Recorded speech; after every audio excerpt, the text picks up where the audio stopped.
내전이 격화한 북아프리카 수단에서 철수한 우리 국민 28명이 탑승한 공군 수송기 시그너스가 25일 오후 3시 서울 성남공항에 도착했다. 지난 15일 내전이 발발한 지 약 열흘 만에 고국으로 무사 귀환한 것이다. 재외국민 보호 약속을 뜻하는 프로미스 작전이 성공적으로 마무리된 후 우리 정부는 미국 아랍에미리트, 사우디아라비아, 튀르키예 등 우방국들의 공을 돌렸다. 이번 작전이 우방 외교의 결과물이었다는 것이다. 자국민 철수에 한국의 도움을 받은 기시다 후미오 일본 총리는 트위터에서 한국에 감사한다고 밝혔다. 외교부는 내전 발발 후 이번 사태가 장기화될 것이라 판단, 공관 철수를 일찌감치 결정했다. 현지 대사관과 외교 당국뿐 아니라 대통령실, 국가정보원 등이 나서서 모든 수단을 동원해 정보를 수집했다고 한다. 정부 고위 관계자는 정보 획득 과정에서 미국의 정보 기관이 적극적으로 협조했다며 한미 동맹이 아주 크게 기여했다고 했다. 이후 21일 박진 장관과 압둘라 빈 자이드 알 나하얀 UAE 외교 국제협력부 장관 통화에서 UAE 측이 우리 측의 육로 탈출을 제안했다. 외교부는 UAE와 현지 세력 간의 좋은 관계, 우리 측의 공유한 정보 수준과 준비 정도 등을 감안해 함께하기로 결정했다고 밝혔다.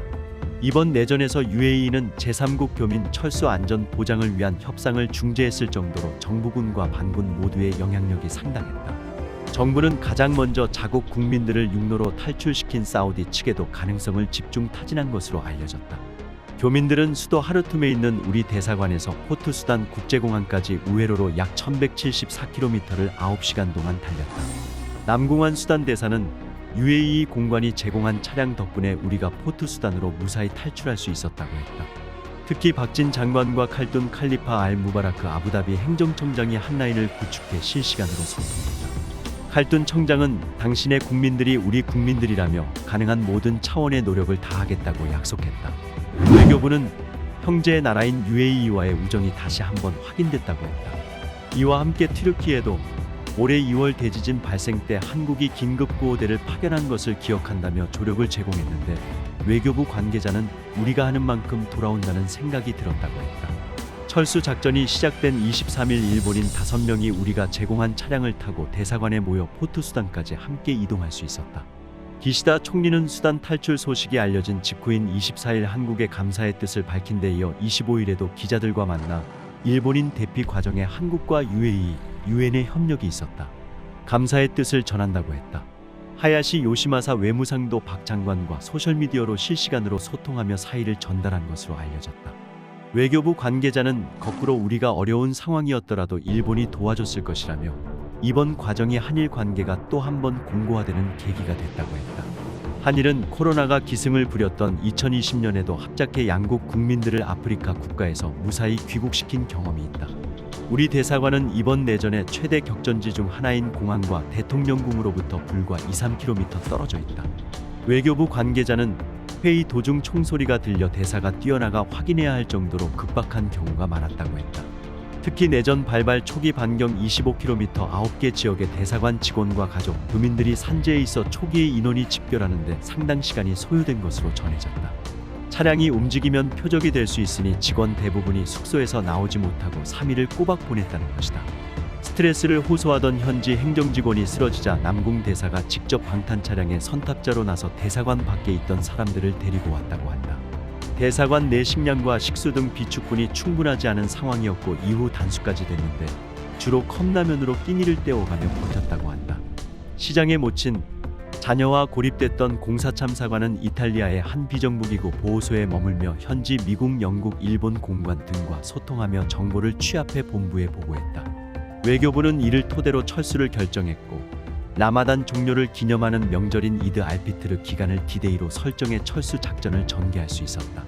일본 외무성 수단 눈앞 총격전 상황서 한국군이 일본인 구했다. 아프리카 수단에 거주하던 일본인들이 대피하는 과정에서 한국군이 특히 큰 역할을 했다는 일본 언론 보도가 나왔다. 마이니치 신문은 26일 군벌 간 무력 충돌 사태가 벌어진 수단에서 일본인들이 대피에 성공한 과정을 전하고 여러 나라 중에서도 특히 큰 역할을 한 것은 한국군이었다고 소개했다. 보도에 따르면 일본 외무성 간부는 눈앞 총격전이 계속되는 상황에서 한국군이 일본인을 차량에 태워 수송해 줬다며 한일 관계 개선이 현장에서 좋은 영향을 줬다고 밝혔다. 앞서 한국군은 일본 정부 요청으로 지난 23일 일본인 수명을 아랍에미리트가 편성한 호송 차량에 태웠다. 그리고 수도 하르툼에서 북동부 항구 도시 포트수단까지 약 850km를 육로로 이동했다. 이후 일본 정부는 포트수단에 대기 중이던 항공자위대 C2 수송기로 일본인 45명을 인근국 지부티까지 철수시켰다. 제3국 긴급사태에서 한국군과 일본 자위대가 협력한 일은 과거에도 있었지만 이번의 경우 지난 3월 한일 정상회담으로 양국 관계가 개선되는 분위기 속에 이뤄진 것이라고 신문은 전했다. 외무성 간부는 자위대에서 다 못한 부분을 다른 나라에서 도와줘 안전한 대피를 할 수 있었다고 했다. 한편 한국군의 적극적인 역할에 기시다 후미오 총리를 비롯한 일본 정부 관계자들은 잇따라 감사의 뜻을 표명했다. 기시다 총리는 지난 24일 밤 자국민들의 무사 탈출 소식을 전하며 한국과 UAE 그리고 유엔의 협력이 있었다. 감사의 말씀을 드린다는 사의를 전했다. 이어 이튿날에도 마스노 히로카드 관방장관과 하야시 요시마사 외무상이 기자회견을 통해 그동안 한국, 프랑스, 독일, 미국, 영국, UAE, 사우디아라비아, 유엔과 국제적 십자사 등 많은 국가와 기관의 협력을 얻었으며 진심으로 감사드린다고 말했다.